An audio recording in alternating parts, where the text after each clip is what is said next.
Hello everyone and welcome. As a student, I've often found myself wondering, what really is a miracle? Is it something magical that just happens, or something more personal, more deeper, and more spiritual? In today's conversation, we dive into this profound topic with someone whose life and work are deeply rooted in spiritual exploration. Thank you so much, Mariji, for joining us. Really honored to be with you here. So, Mariji, do miracles really happen? They definitely happen. If they didn't, we couldn't operate here. Gobind Sadan lives on miracles. We don't have great management. We're not so intelligent. We can't make things happen, but miraculous things happen all the time. And that's how our work goes on. So, what do you mean by a miracle? People define miracles as something that can't be explained by natural laws. We know there's law of gravity and laws of time and space and such. But a lot of things happen that we see that people can only explain by some spiritual reason. Maybe it's God's will, maybe the Guru is very powerful. We'll talk more about that, but it's something that happens, typically something good that happens, that can't be explained by natural laws, by the ways that people normally live. Okay. Can you share some examples with us? So I've seen a lot of things happen regarding vehicles. Okay. One time, for instance, Hardeep Singh was driving the community van. This was way back in 1990, I think. And he was going to pick up the doctors who do free medical camp for the poor people in Sadan, way out on the banks of Ganga. And so it was early in the morning, and you know how it is in Delhi, nobody was paying much attention to the stoplights or stop signs or anything. We had the right of way, and we were going through an intersection, and I was sitting on the left side of the van, and suddenly from our left side, a car was coming at top speed. And he didn't see us apparently, because he didn't even start stopping. So I was just sitting in the car watching to see what was going to happen. Because as we learned in driver's testing, a car can't stop suddenly. It has to take a long time after you hit the brake. So you need to have some space to allow for stopping in an emergency. Well, there it was. The car was coming at us at top speed. And so I just watched to see what Maharaj would do. And suddenly, just a few inches away from the side where I was sitting in the window, the car stopped immediately. It's as though Maharaj had held up his hand and stopped that car. So we just kept going, and they kept going. This is normal. Another time, we were in a gypsy, like an army vehicle that didn't have any hard top, just canvas top. And just one sort of bar over the top to hold up the canvas to protect us from the rain. And we went down a narrow band, a raised place, to pick up some person who was handicapped. And then there was no place to turn around, so to go back, he had to just go backwards, back up, the driver. We were going along this band, and then the driver sort of couldn't, it's hard to back up in a car. So he couldn't see very well, and he started going off the road and sliding off the edge of this bund. And there was a drop of about 6 feet to the place below. So our car would have rolled over, and we would all have been crushed because there was no hard top on this car. So, but what happened instead was we found ourselves against a little tree that was growing on the side of that bund. And after we got out, the car was at an angle like this, but it stopped. So I got out of the car to look to see what happened, because there was only one little tree, and we just happened to be against that tree. That's what stopped us from rolling over and being crushed. So I got out and looked to see what had happened, and I saw the car tracks. They were clearly coming along and then going off the bund, and then there was nothing, no more car tracks. And then there was the car over there.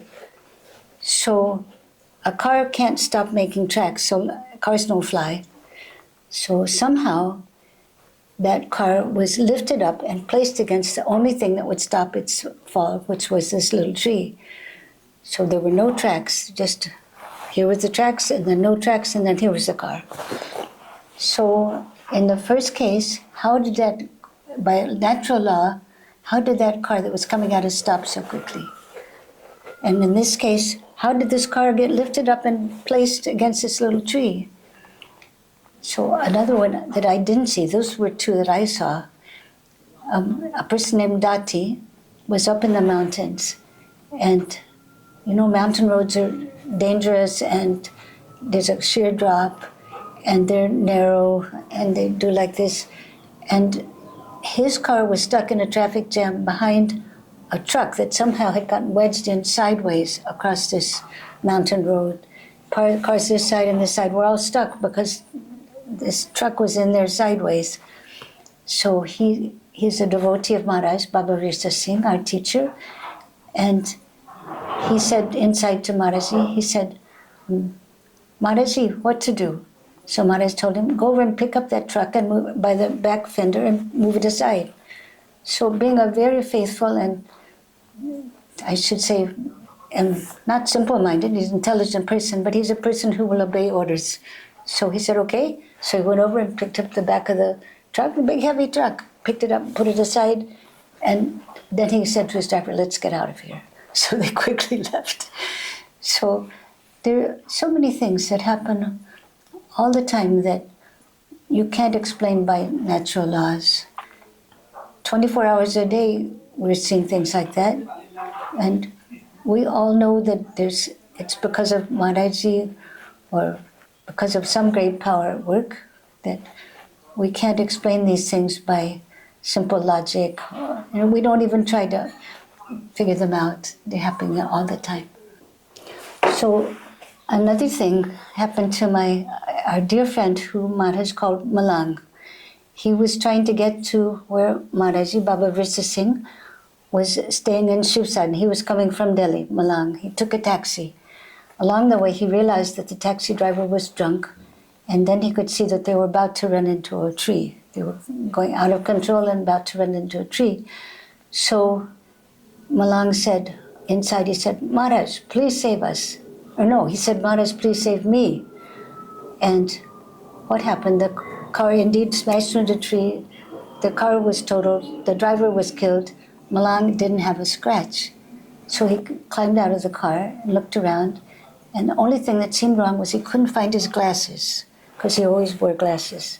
So then he reached in his pocket, and there they were. His glasses were neatly tucked in his pocket. So he didn't put them there. He was wearing them. So how did his glasses get in his pocket? It was a nice touch by the one who saved him. But notice that Malang said, please save me. So another story involves an airplane where a whole airplane full of people were saved because Maharaj's Chela was riding in this airplane. It was about to take off, and he could see that the plane was going to skid off the runway and crash. So he said inside, he called out, Maharaj, please save us. He said, us. So what happened? Miraculously, all the doors on the airplane opened at once. All 180 people got out of the plane in 3 minutes. Then it caught fire and burned up. Every single person in that plane got out of the plane in 3 minutes, and then it burned up. So that wasn't enough. He got home in an auto rickshaw or something, and then he remembered, oh, my bag full of money, my attache case was in that airplane. Maharaj told him, well, go back and get it. Maharaj told him inside. So he told his family, I'm going to go back and get my attache because it had money in it. They said, you're crazy, that airplane has burned up. You're lucky to have your life. They won't let you onto the runway. He said, nevertheless, Maharaj told me to go back, so I'm going to go back and get that money. So he went back to the airport and somehow got out on the runway, got into the charred remains of the airplane, and looked around, and there was his attache case. And he pulled it out and opened it up, and there was all his money. Wasn't even singed or anything. So he came to Maharaj, and this part I saw. Maharaj was sitting on Pahari, and he came with this attache case and said, he told Maharaj the story of what happened, and he opened the attache and showed there was all this money. And I could see it also. And so Maharaj said, okay. he said, just don't ever forget what we did for you.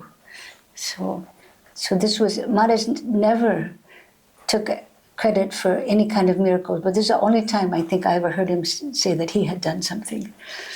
So all these examples are just incredible. Like, it's wonderful to see how God protects us, how He saves us, how He takes care of us, and how He loves us. It's just wonderful.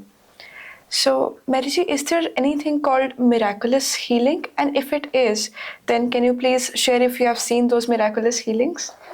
everybody who knows Maharaj, who's a disciple of his, Baba Virsa Singh Ji, has so many stories of miracles, particularly miracles of healing. I have very small examples, but other people have much bigger examples. One of mine involved the son of my publisher. When he was born, he couldn't digest anything. As an infant, they never let him go home from the hospital because they could see he couldn't digest anything at all. And so he had all these tubes in him, this poor little baby that just been born. He had all these tubes in him, and his parents, the father was a publisher and the mother was had a seat on the New York Stock Exchange.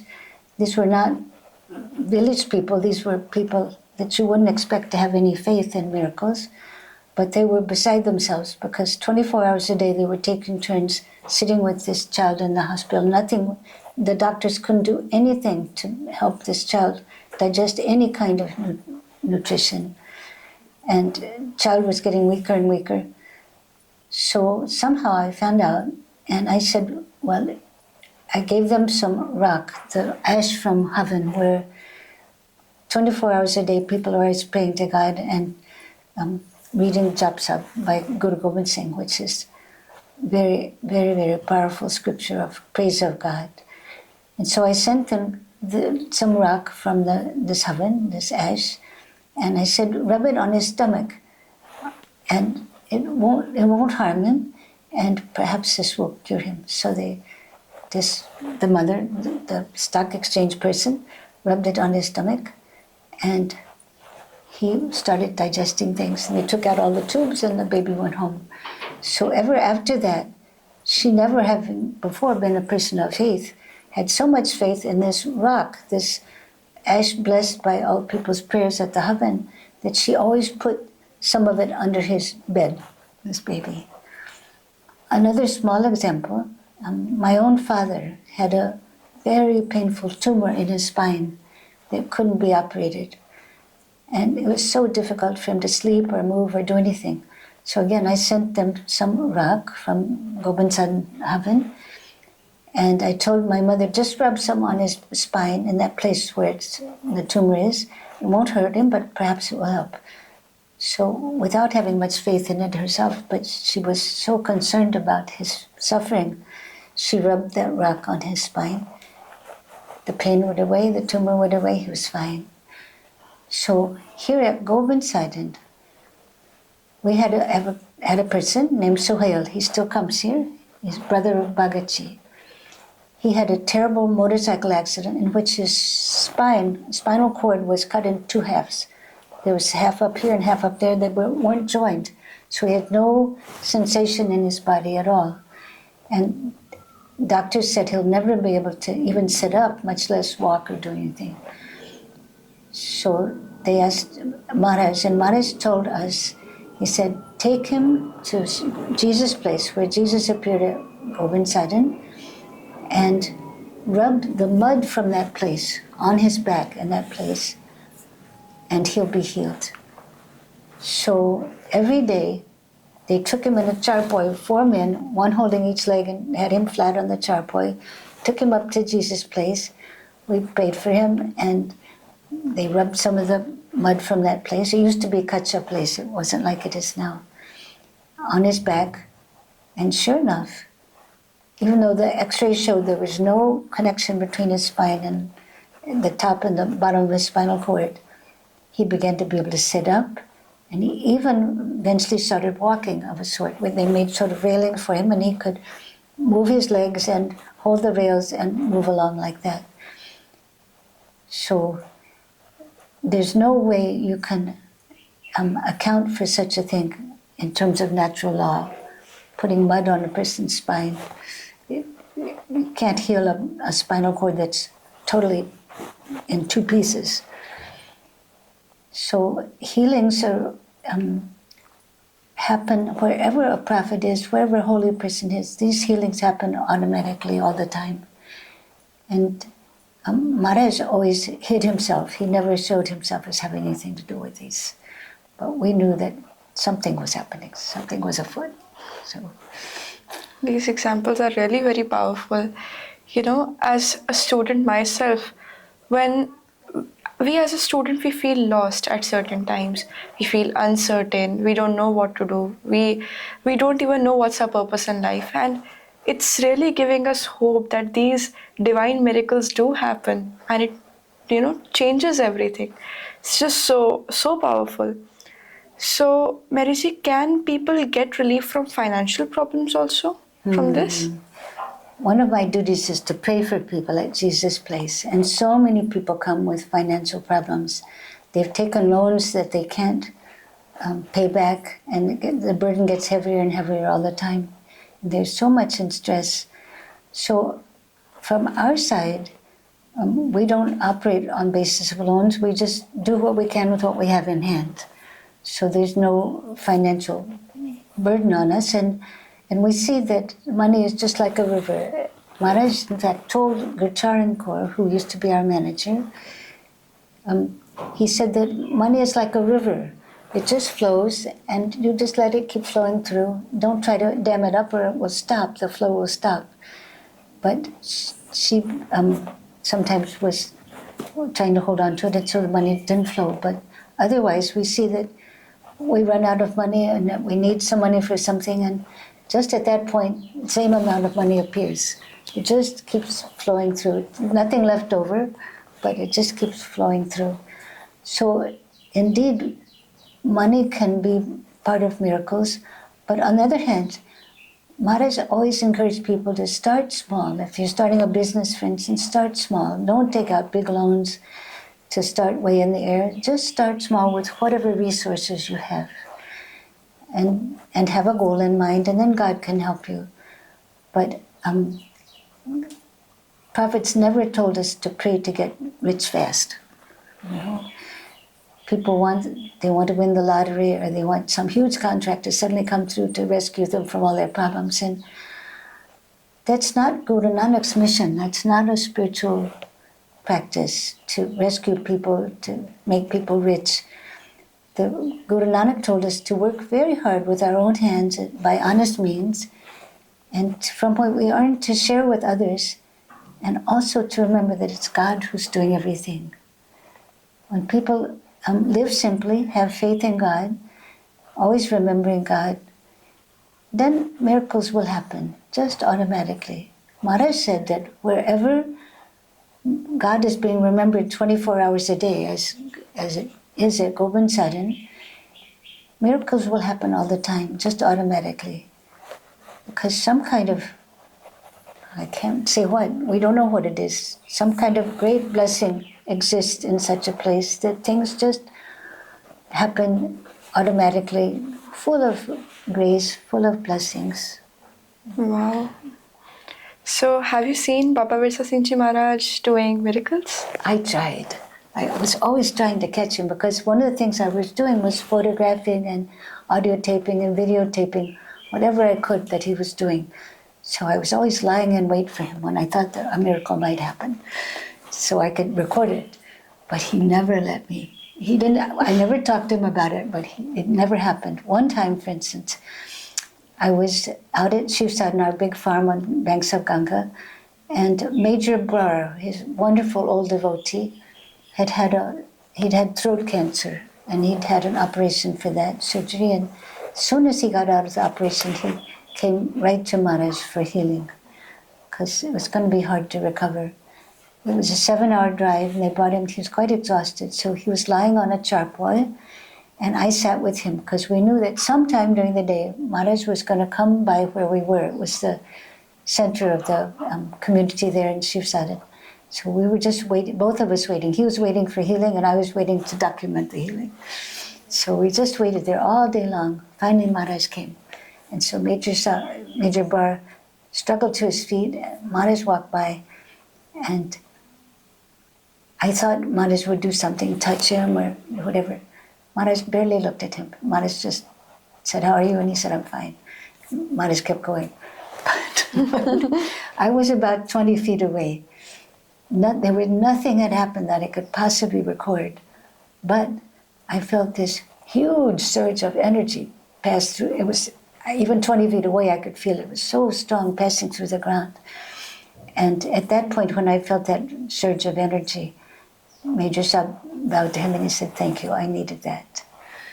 But what could one record? So another time I was standing behind Maharaji. Before he used to speak, by sitting in a chair somewhere, he would pray before the chair. And we don't know what he was praying about, but I assume he was asking God, "Okay, you please do the speaking. Whatever you want to say, let it come through my mouth." Probably something like that. But I don't know. That's just my guess. But I was standing behind him, and suddenly this great roaring noise and vibration came through like a huge freight train. Just stunning amount of power came through. And Maharaj didn't blink an eye. He just bowed and he sat on the chair and then he began speaking. So he didn't say, "Oh wow guys, God just blessed me with a whole lot of power and now I'm going to say something brilliant." Maharaj was always hiding himself. So many people have some small city, some little spiritual power, and they advertise it and they earn money, they charge money for blessing people, healing people, whatever. But Maharaj always was hiding himself. There was tremendous power coming through him, but we couldn't see it, and I couldn't record it. I felt it several times, but there was also great light around him, and it's so strong that I couldn't even sit in front of him. I had to sit around to the side because I couldn't bear the power of that light. It was too much. I didn't dare intrude into that. So, but we know that he was involved in these healings because they were always happening around him. And I think before I came, one time somebody came who was very sick, like almost given up for dead. They barely got him into the oven and laid him down on the oven floor. And they asked Maharaj, "Please heal him." It was a family from Kapurthala. I'm not sure where, but anyway. So Maharaj just took the chimti that you used to move the logs in the oven and just touched him on the body. And then he told the people to come every day, drive all the way from Punjab every day to do havan and wash the dishes in the langar themselves and help serve the langar. And so after being touched with the chimti, the person stood up and the people helped him. He could walk. He had been just this pile of bones before. But then after a while he died because those people never came and did what the hukam was. They never came and did havan or did wash dishes in the langar or anything. But there are so many examples of Maharaj being present, but this is the only one I've only heard of it, that he touched a person, and even not with his hand, just with the chimti. So I think it's not important to Maharaj, to true spiritual figures, to show miracles. They don't want people to believe in them, they want people to believe in God, whom we can't see. So they always refer anything that happens that's miraculous to the grace of God. They never take credit for doing anything themselves. So basically, miracles happened wherever he was, but still he hid himself. Wow, when I was listening to you, I was just getting goosebumps everywhere. Can you please explain the meaning of serendipity? What is that? Serendipity is when things seem to happen by chance quite wonderfully, in a good way. People who need to see each other suddenly appear at the same time, the same place, and they do what they need to do. They see each other. Or anything that happens, things come together in time to space in a wonderful way that are not just by chance.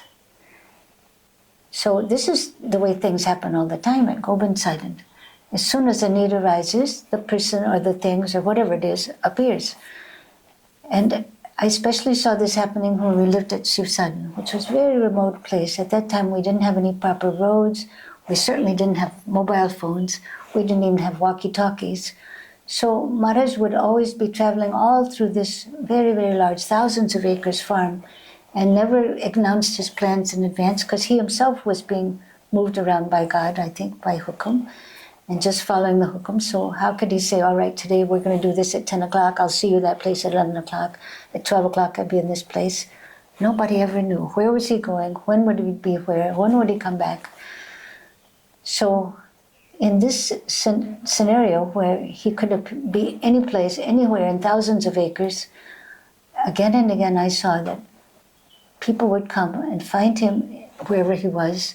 And not only one person from one place, but also more people from another place. Several people from several different places would suddenly converge on right the same place where Maharaj was. Maharaj would have a little impromptu meeting with them, give them their duties, and they would take a decision together, and then off they would go with their instructions.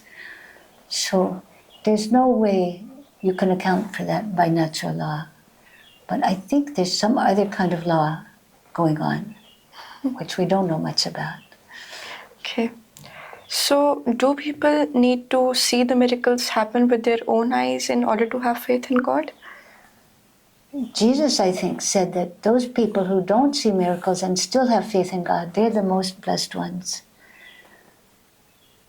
We wish that everybody could see that God is real, but we can't see God. God is invisible. We can only see the holy person who's acting on behalf of God. And even then, the holy person is hiding himself. So it takes a lot of stories, because people who are witness to these things, who've had miraculous healings in their own family, for instance, love to tell the stories. And everybody who's associated with Maharaji has so many stories about what happened in their families.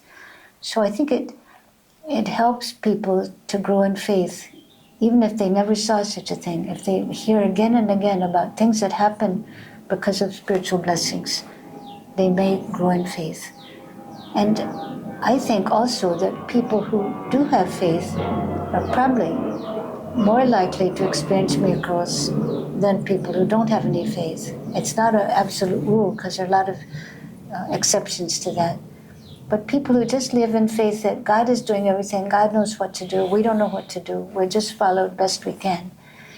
Their lives, I think, are more likely to flow along smoothly, and things happen as if by miracle, but not by chance. There's a teaching that comes from Taoism, one of the ancient religions of China, spiritual traditions. And in that, there's something called the Tao, which is that force which is doing everything, which moves silently, invisibly, everywhere, like a river through a valley. It's just always flowing. And if you can get into that flow, then things in your life happen effortlessly. You don't have to struggle so much. So when I pray for people, one of my duties is to pray for people. They'll ask, should I do this thing or that thing? And if Maharaj chooses to show me, what he shows is that there's energy going in one direction or in another direction, light and vibration. And if I can see that, then I can suggest to people that's probably a better path to take, because that's where the energy is flowing. If you go that way, things will work out well. If you take the other path, there's no energy flowing in that direction, so it won't be very helpful to you to go that way. So there's a different kind of natural law that we don't know much about. Scientists haven't, just like us, we can't see it, we can't quantify it. And there's no scientific evidence, I suppose, that there is a natural flow in the cosmos, that if we can get in attuned with that flow, then things will happen as if by magic. But it's not magic particularly, it's the natural flow of things. If you're in that flow, then you can just ride along through life very comfortably, and things come to you, things happen as they're supposed to happen. But instead of doing like that, we struggle and we make our plans and we try to do everything, and we keep coming up against dead ends. But if we just relax and have faith in God and constantly remembering God in ways that our teacher teaches us, for instance, for us, we're studying the Naam, Ikonkar, Satanam, Shri Vaheguru. And that helps us to just leave aside our own plans and go where that flow is going, to be ready to give up our plans when the flow is going somewhere else. But in order to do that, to experience that kind of so-called serendipity, in which things are always happening as if by chance, but beautifully in the best way possible, one has to meditate, recite mantra, do seva, read scripture, remember God all the time. Make your life much more God-centered than I-centered. Then you can be part of that flow and you'll get to see so many wonderful miracles, and life becomes very easy and very pleasant. So should we ask for miracles to happen with us or not? I don't think so. Because people often come, they ask me to pray for people who are dying, for instance. In many cases, these are people who the whole body is gone. There's no chance for them to have a high quality life, even if by the miracles, so-called, of modern medicine, they can keep them alive with the help of machines. They can't possibly have a normal, healthy, happy life anymore. They may be unconscious even for the rest of their life on machines. So when people come and ask for, as it happens all the time, people always sing, please ask God to save our beloved person. And I can't pray like that. I can only say, God, they want this person to live, but it's in your hands. You know better whether it's better for them to live or die. I mean, death is not the ultimate tragedy. When you're suffering, when you can't possibly live a normal, comfortable, healthy life, death is a great healer. So I can't pray like that, but I can only say, it's up to you. If they can live a good life, then it's your will. If it's your will and they can have a good life, you please cure them. Otherwise, it's in your hands. We can't tell you what to do. We can't tell God what to do. We're so blindfolded. Like we don't know what's going to happen 1 minute from now, much less what's going to happen in the future. So I think it's best to pray to God to say, oh, if it's your will, please save this person. But if they can't be saved in a good way, to have a good life, then you do as you will. When my mother was dying of cancer, my own mother, I asked Maharaj, I said, Maharaj, I want to pray for her, but I don't know how to pray. And he said, you pray to God to free her, and you leave it up to God how to free her. So by the grace of God, at the end of her life, she didn't suffer. She went very quickly. God freed her. And that's often the miracle. The real miracle is when a person who's suffering suddenly is taken out of their body and they no longer have to suffer.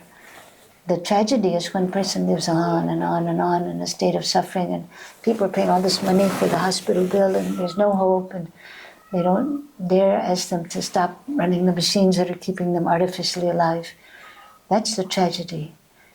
So I don't think we should pray for miracles. I think we can only turn to God and say, we love you, we have faith in you, we know you know what to do. Please bless everybody. Thank you so much, Mariji, for sharing wonderful insights and experiences with us. Like the experiences you share that have happened with people, they have the power to shift something within us. They give us hope. They give hope to the people who don't have purpose, who are uncertain, as I shared. And all the experiences are just so powerful and incredible. And we've also got to know that we must not ask for miracles. It's just that we must need to remember God. We must need to always remember that He is there with us, and He is always taking care of us and loving us, just like a little child, and He is the Father. So they'll automatically happen whenever needed. But we must not expect the miracles to happen with us. It's such a great learning for all of us, for the viewers, for me, myself, for the students, and for all age groups. And now I've got to know that Gobind Sadan is just a place full of miracles. Wow. The teachings of Baba Virsa Singh Ji Maharaj just bow down to him. So thank you so much, Mary Ji, and thank you viewers for watching us. Until next time, stay connected to the divine and be happy. Thank you.